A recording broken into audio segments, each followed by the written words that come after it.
Hi mga UCnian Freedom Board, mayong adlaw og welcome back again dari sa tuang YouTube channel.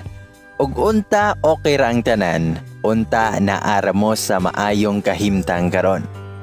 Ako day si Gamay og karon mubasa na sabkog usa ka confession para ninyong tanan. Pero before that ay kalimot sa pag-subscribe ug pagtuplok sa notification bell aron updated mo kanunay. O karon mga UCnian Freedom Board, mga listeners ug mga followers, ania na ang confession nga atong basahon karon. Hi bye ug hi sa tanang mga UCnian nga naminaw karon. I had a 3.5-year relationship with my boyfriend before our engagement. Our love story kay nindot and super kilig. Kauban mi sa mong trabaho, pero different department. As usual ang jod, busy and focus sa trabaho. Making friends and forming a family within. Until nag 1 year kapin ako sa trabaho. Diaran ako naka-notice nga si V as first letter siyang name. Si V kay mauwaw siya mo approach na ako. Mailang or unsa kay di man siya inana sa una. Nahibong ko pero I just let him be. Until months passed by. Among kauban sa trabaho kay magsigig sungog or giving hints about na crush daw si V nako daw. Ugunsa pa na. Kanamitaong itupo ka. Pero ako ato kay chill ra jud. Tawa-tawa lang. Sige na lang jud naging ana pila ka buwan. Hangtod nabot sa point nga siya mismo ang nitug-an nga na-crush siya nako. I respect it. Si V is Lumon pero di pod siya loner. Sakto lang god then gentleman pod. He has a sweet voice nga maka-inlove jud. Labi nagmukanta siya. Hilig pug siya og instruments. Kung physical description, taas siya. Mga 5 inches taller than me. Puti, chinito, nga brown og mata. Butan biya siya. He asked permission nga mo-court siya nako and I gave him a chance. Mas main love ra ba jud ko sa mga laki nga nindot og personality. I-add pa ang pagkatalented. It took him mga 6 to 7 months ba to sa iyang courting stage. Sabayan ko niya uli, mo-greet siya good morning, good afternoon, good evening every day. Always asking me how's my day or how's my job. Kung wala ba ko na stress, na I need something. He told me he will do everything for me. Char kayo. He complimented me every time, Jod, and so I am to him. Slowly, I fall for him na Jod. Until naabot ang sports fest sa among company. Niapil siya basketball para lingaw pod niya exercise. He then asked me a favor nga magsuot ko og color red sa last day. So I did. Ana pod siya that he will do his best nga makadaog para nako.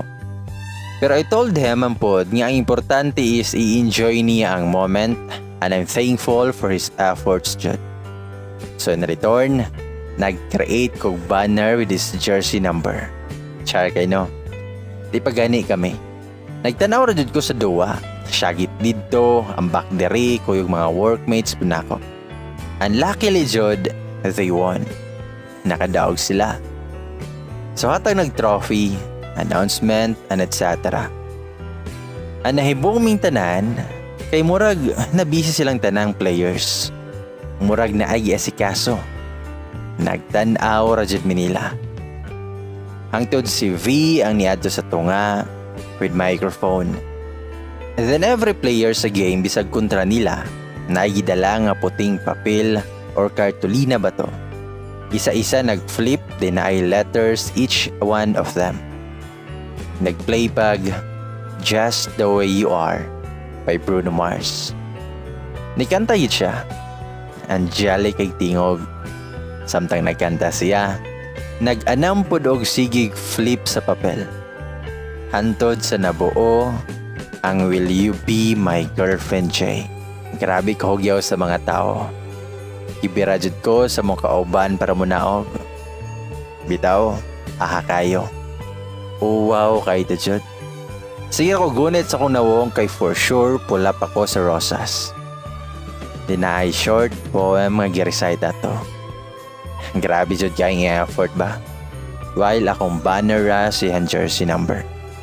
Hangtod nangutana na yun siya. He looked me in the eye and I will never forget unsa kanindot iyang mata. Full of love and I look at him back. Felt like murag kami randuha ato. Time stopped just for us. Tumingon siya nga, "Will you be my girlfriend, Jay?" And I said the biggest yes I ever had. That was the greatest day happened ever. Nisyagit siya ay tungod sa kalipay. Pinihatag siya roses na ako and he told me nga, "Count the roses." It was 7. Mong 7 kaya aside nga jersey number na nako, kumpiyansa and hoping so hard kay ko nga mabuhat ni nako karon, which is the date is 7. And it's the 7th month of my courting stage. Nanlipay ko Jay nga gisugot ko nimo karon. Kuyawan man ko pero bahala na. I need to take the risk. Wala jud ako tuyo Nihilak jud ko. He is so sincere. Makita jud nimo siyang nindot niya nga mga mata ang love. I hug him so tight and kisses his cheeks. Ato na sobra kasyagit ang mga tao dyan. Nido lamang photographer sa event and talk as a picture. Di jud nako makalimtan sa tibuok na akong kinabuhi. Then fast forward our relationship is not perfect. We had our ups and downs but nakaya jud namo. We are both legal to our families. He can go anytime sa amo, ug ako pod sila Murag tanang angkan jud namo, supportive kayo. I love how I used to wipe sweats kung gikan siya basket. Buying him or them snacks after basketball. Listening to his voice while serenading me. He loved Bruno Mars a lot. Usahay magmarathon me if day off. I cooked and baked kung unsay trip namo kanon. Usahay mag-order upon me while watching movies and Bruno Mars live concerts. As in, try nyo nga watch. Di mo magmahay kay Bruno is one of the rarest artists who sings, dances, and performs well. We also go to church every Sundays and birthdays. We celebrate many events together. We struggled, but we survived. As our 4th anniversary kay coming na, we talk about our future seriously. As in, sige lang siya ingon ako sa una nga kami jud magkadayon. Bahala na jud. He is so charming. How did he propose? Well, one day, dili na ko siya makontak. Wala ako kabawo kung asa siya. Dili siya mutubag sa kong mga tawag. I was about to call his family kay nabalaka ko. Ambot, lain jud akong na-feel kay pila na ka-oras ang nilabay. And then I got a call from his mother nga na daw emergency si V and kailangan ako adtuon sa kani nga lugar. It's weird kay duol sa resort. Mangutan ako na unsa siya. Ipadali manoon ko ni tita. Naratol sa taon ta. Balagway ayos, kadali jud ko. Hangtod na abot sa lugar. Fresh air ba? Nice and scenery. While looking na inidol na ako nga staff, then ask me if I am Jay. Nasya ko kay kaila siya nako. Mangutanan ta ko nga nung kaila siya nako pero iyanahon kong giguide para moadtog lugar. Weird jud kayo. Then he mentioned nga si V is waiting for you, ma'am. La, kaila po siyang V. As I walk down the aisle, charot, na yung mga roses sa akong giagian. So romantic jud kayo. Just few seconds nakita na ako nga nay lalaking gabarog wearing white t-shirt and white pants. Dinibiya na si kuya nga ni-guide na ako padong dito. pag-atubang niya, si V bitaw na. He is so perfectly handsome. Pasalamat lang ko ato nga tarungpod akong gisuot. He called me and said, "Hi babe, I'm sorry kay nag-worry ka kay wala ko ni kontak. Nagsigog tanaw sa palibot kay feel na ako murag kami raman duha sa lugar." He offered me to drink water. Siyempre, exhausted pod ko kay di siya makontak kalit. Na-notice niya akong hair nga gubot, siya hanggi ayos. Sweet jud siya. I swear, everything ran so fast. Gitarong ko niya, idala ko niya sa tunga, and then he said sweet words about me, our relationship, and our future. Until he knelt his one knee down, grabbed something in his pocket, and opened it. I saw the cute, simple, and beautiful ring. Humingon siya nako. I can't imagine spending time with another but only you. I can't even imagine living without you. I want to spend the rest of my life with you. As how God watches us, I also want Him to watch this when I ask you, my love, my beautiful girl, my sunrise and sunset. Will you spend the rest of your life with me? Will you be the mother of our hard-headed kids? Will you be my wife? Will you marry me, Jay? I can't even move. Like, is this real? Am I dreaming? I covered my face with my hands and joyfully accepted and lovingly said, "Yes, I will marry you, V, and I will be the mother of our hard-headed kids." Nangatawa rami ani aniyahang gisuot na ako ang ring. OMG kayo jud. Mora jud kog princess akong pamati ato. Nga gidistant sa usa ka prince. We kissed and hugged and then nanggawa sa mga families namo. Naaraday sila sa unahan naglantaw.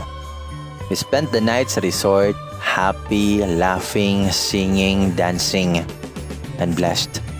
Another year passed by, nagasikaso mi sa mong umaabot nga kasal.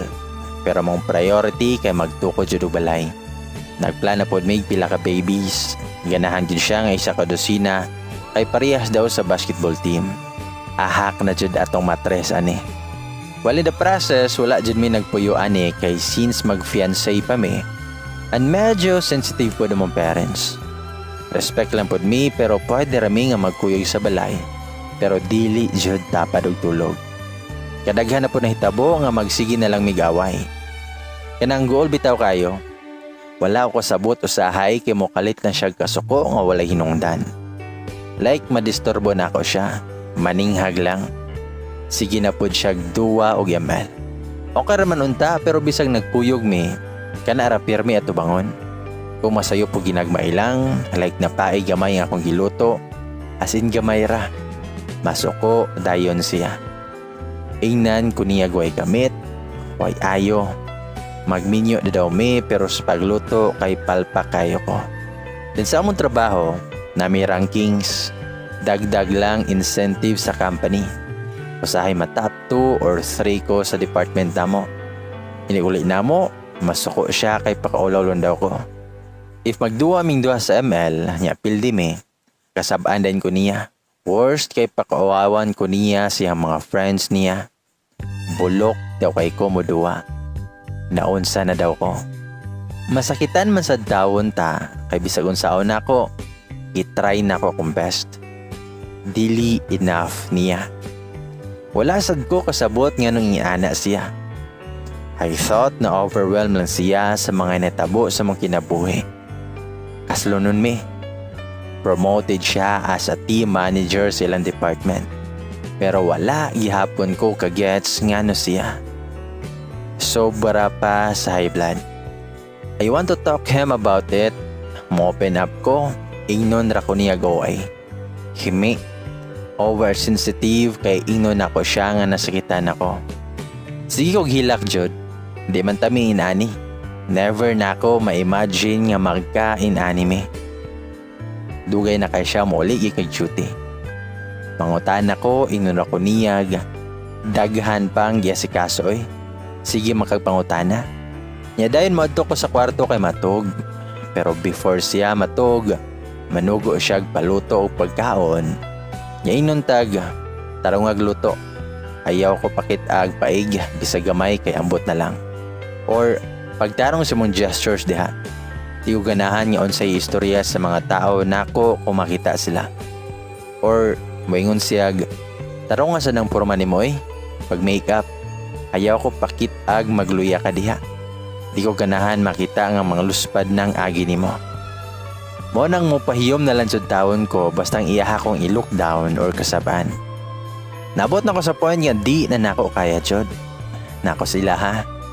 Niuli siya gikan duty. Iyaha din mo gisugat og palihok kog labas akong uniform kay gamito nako. Naa may meeting ugma. Plansahan na pod. Ako jud taong gibuhat. Nahuman ko, hinaog siya, gihatag na ako niya ang uniform. Ilan taon niya og maayo og iyahang giitsa sa kunawong. Kanang kusog jud ba? Nagyaw-yaw jud siya nako nganong dili straight akong pagplansa. Gilibog ko sa tumong niya. Limpyo niya jud kaayo niya neat na jud tanawon. Wala nako kaagwanta mao ni tubay na jud ko niya. Ako siyang kiingnan.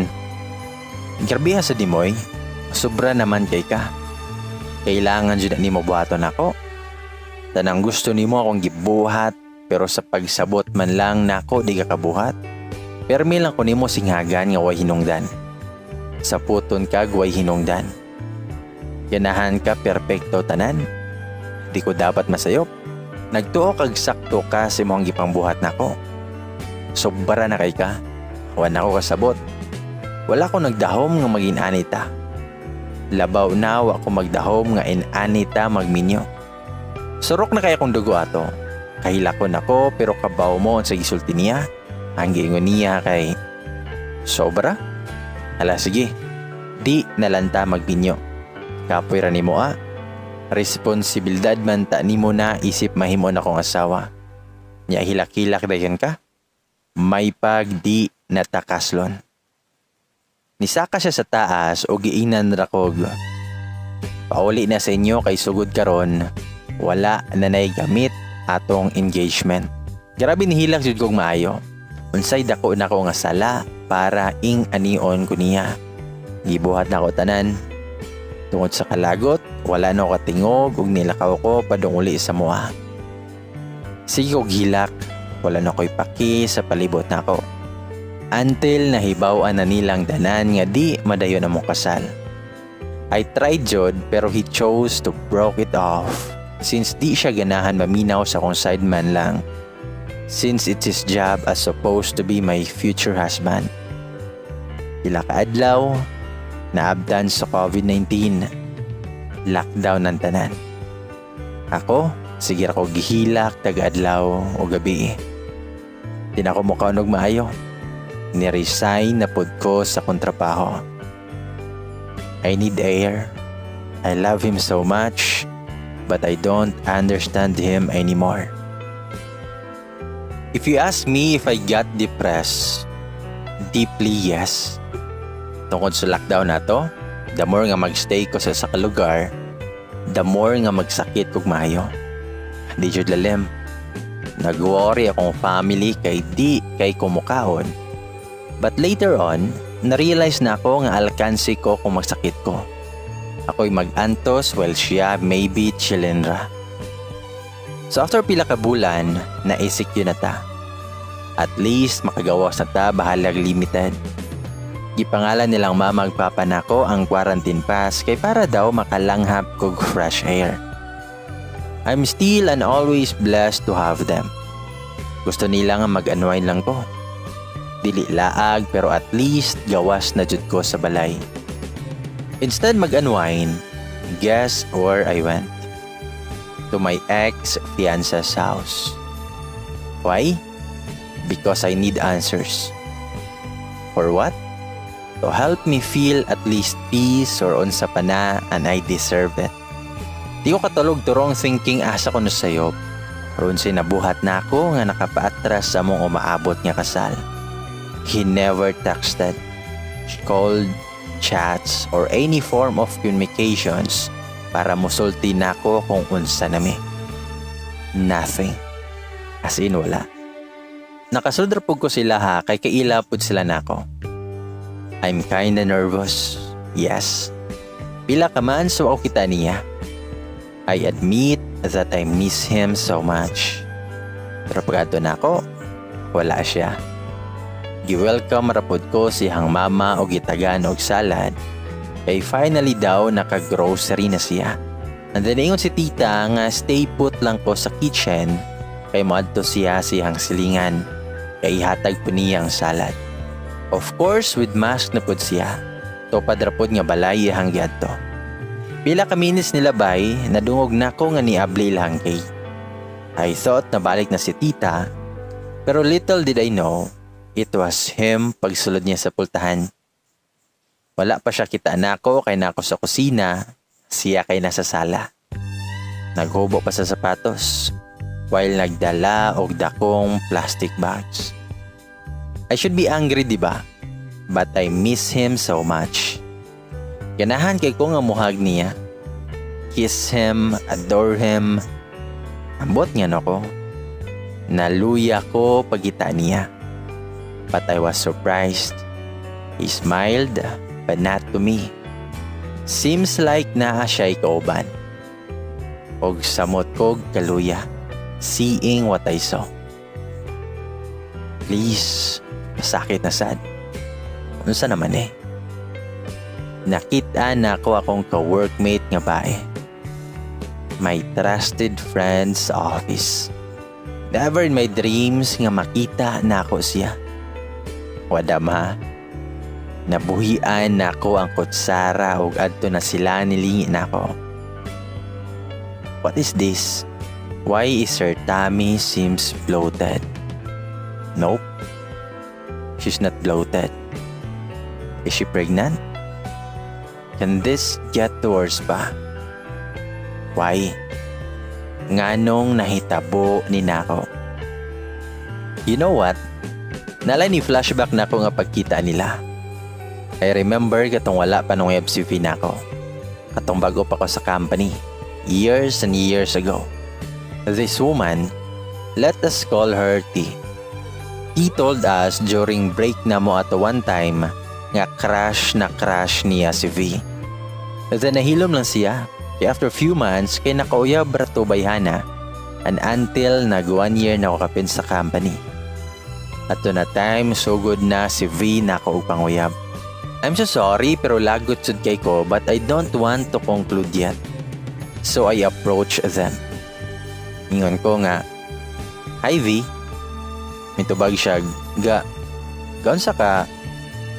Dere. Yes, nag-utal-utali siya ani. Mitubag ko nga, namisita. Gusto ko makigistorya nimo. Privately. Nagduko radyod si Misty. Walay tingugay so I ask her kung anong naa siya. Since dili siya taga dere. Medyo layo ilaha. Nihilak bitaw na siya maayo. Nahibong ko niya so gialalayan siyang V. Kanang sobra pa sa caring iyang gibuhat. Mura siya gikutasan. Galibog pugog ngano siya. Nangutan na raman ko. So V ran o nagkuha og tubig para iinom niya. I was so damn confused. Pero kabaw mo sa gibuhat ni V. Gikasabaan ko niya. Lagot kay siya. Kanang lagot nga namuwa na iyang nawong. Giunsa daw na ako ang babae. Gisyakitan ko niya. Natulala ko siyang gibuhat. Ako siyang giingnan nga wa man ko'y gibuhat. I only asked her a simple question and he saw that. You know what he said? If something happens to the baby, di taka mapasaylo. Mitubag ko niya. Nga ha? Ansa may salaan ako? Wala man gani ko nakahikap man lang ninyo, niya, o niya ako yung pasaginlan. Tubag siya nga, yes, because she's pregnant is she's sensitive. I was speechless. Yes, maklaro na estudyante yan. Since may pagka-slim siya, ba't lutaw kay ko? I understand nothing. Ako siyang giingnan. Nawa ko sabot. Why are you like this? I asked him shakingly nga, yours? Pero gahope ko nga dili unta iyaha. He sighed deeply and said, oh, nangutana ko niyag, kanus na lang. Mitubag siya nga, it just happened. I asked them kung pila na ka-months and he said na 5 months na. How did it happen?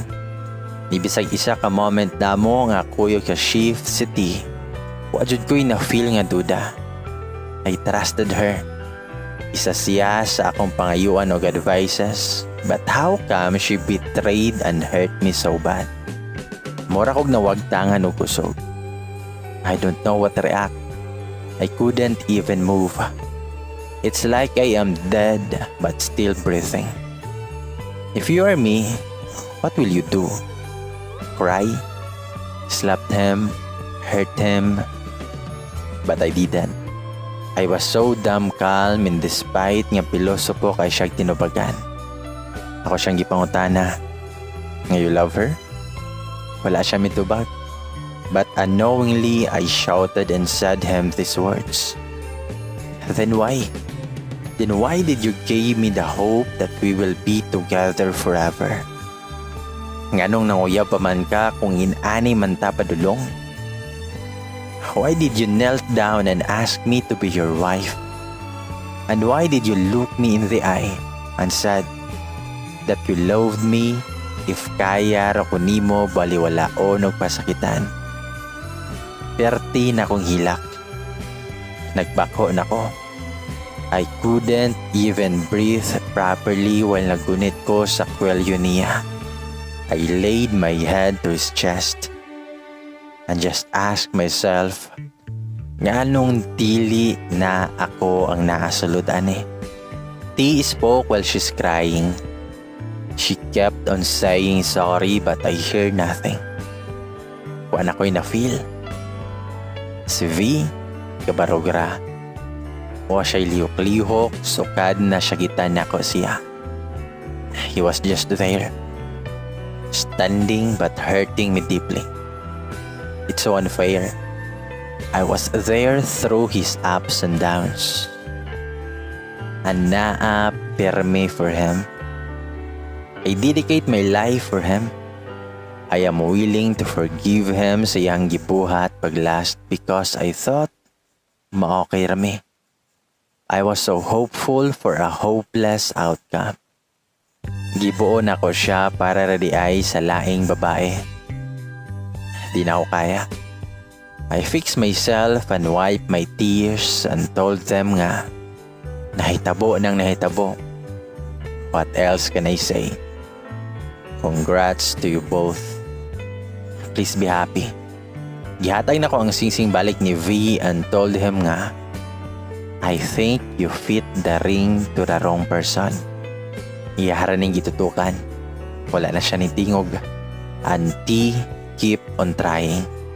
Pero para asa pa na iyan luha. It already happened. I just told her to stop crying kay maapektuhan ng bata na. Until then, I went out. Wala na ko nilingi pa. Wala na ko'y rason magstay pa o usa ka segundo. Gihungit na nila na ko tanan. I was so excited and hoping for a future. But there's none. There were questions that I didn't ask, but it's already been answered. I will never be the mother of his hard-headed kids.